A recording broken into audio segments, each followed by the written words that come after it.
and reliable. To proceed ahead with the same thoughts, I invite Mrs. Sangeeta Chakravarti, Chemistry Coordinator, DPS Faridabad, to introduce the event.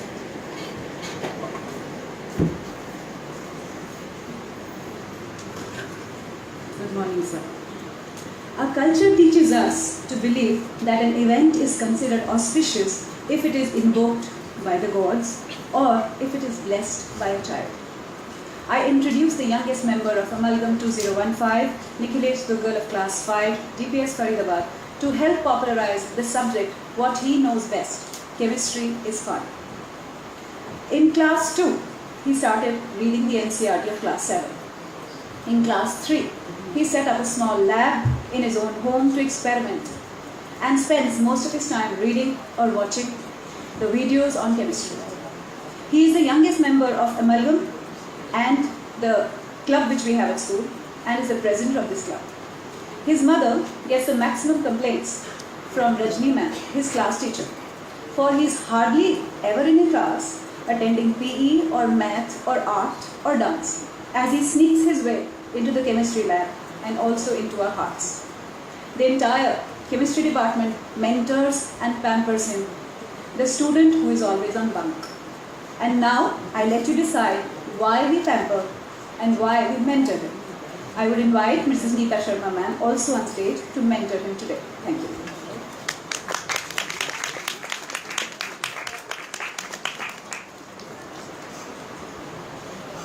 Good morning everyone.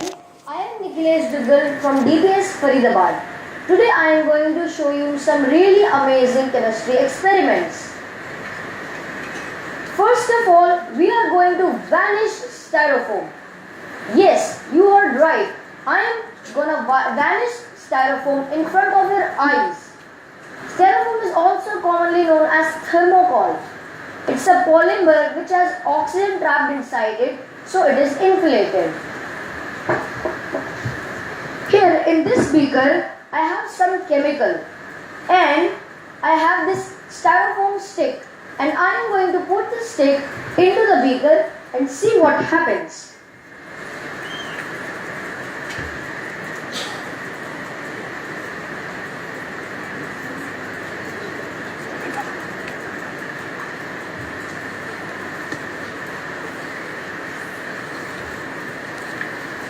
Wow! In seconds, the styrofoam from this much long stick has converted into this small puddle of liquid. Actually, how did this happen? The chemical we had here was acetone. Acetone is a very good solvent and dissolves styrofoam, leaving oxygen. And today, in our second experiment, I am going to tell you about this. This is a black colored pillar. Actually, it is not only a black colored pillar. The black colored substance which has made this pillar is carbon. I have obtained it by mixing sugar in concentrated sulfuric acid.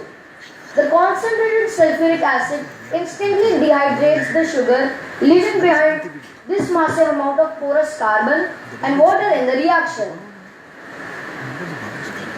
And I want to tell you something. On a Sunday morning, everyone has a day off. We wake up late. When we open the curtains of our room, we see a streak of light coming from the sun into our room. Why we can see the light traveling? This phenomenon is known as the Tyndall effect.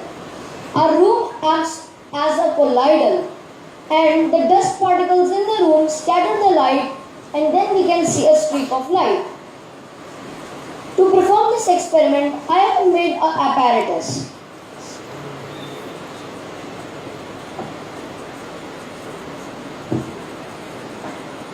In here, we have a round bottom flask having a lot of soap solution.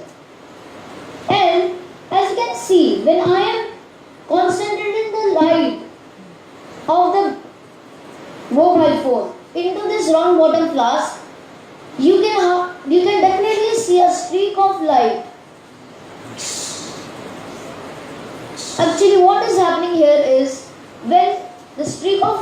hits the colloidal particles in the solution,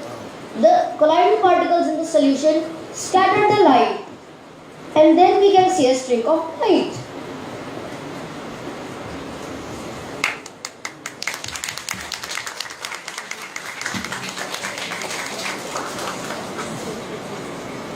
And this next experiment is really fun to watch. You can enjoy it. For brushing, we need how much toothpaste? About this much? One block of my finger? But if we need to brush an elephant's teeth, we are going to need a huge amount of toothpaste. So today I am going to show you how to make a toothpaste for elephant. And definitely, a toothpaste needs some chemicals to make. So I have here some chemical in this 500 milliliters graduated cylinder, and I am going to put in 5 drops of soap.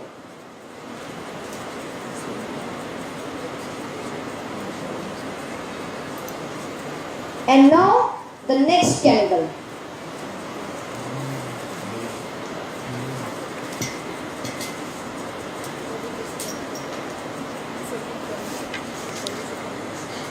Wow! As you can see here, the foam is rising slowly, but it looks nice.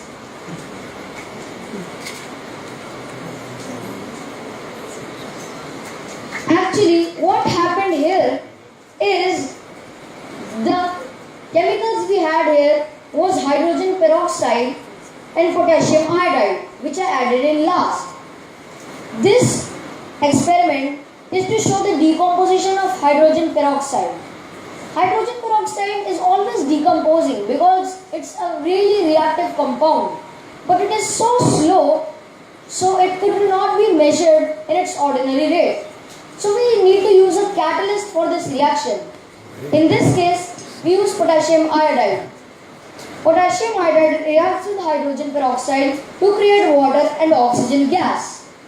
We use soap because we need to produce this huge amount of foam as the result. And it looks great, isn't it? Yes.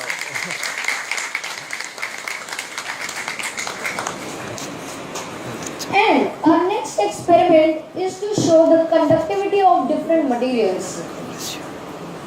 First of all, I have here is a tester with a bulb attached to it. And as soon as I put those wires into this acid, this is an acid, and I am going to put these wires into the acid.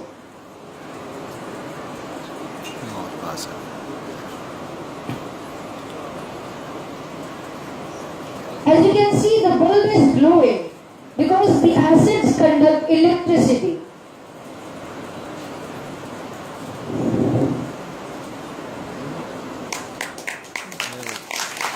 This is because acids have free ions in them, which acts like the conductors of electricity. And those compounds that do not conduct electricity don't have free ions in it. And I guess for our next experiment, I forgot something. Let me bring it. Professor Duggal, चाहिए तुम तो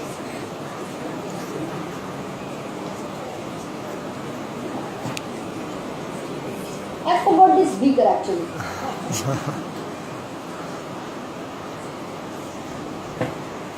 But actually, let me show you something really interesting. What is this? A really sharp-edged glass rod. And most of our parents say that never to play with sharp things. But the chemistry department has allowed me to experiment with this glass rod, and I want to show you something. I am going to cut my hand. It's paining.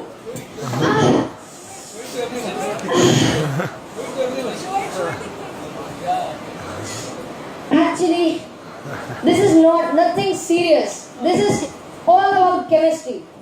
This reaction was potassium potassium thiocyanate reacting with ferric chloride, which I had in this beaker. When I brought this beaker toward there, sir rubbed potassium thiocyanate on my hand. And when I pulled out this glass rod which contained ferric chloride instantly reacted with potassium thiocyanate to produce iron thiocyanate ions, which are blood red in color.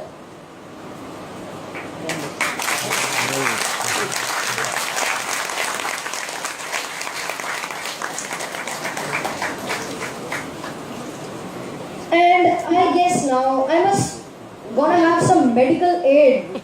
So I must go.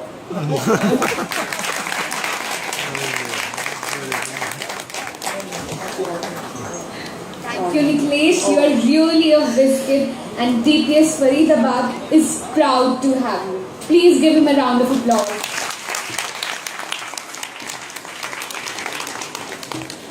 Education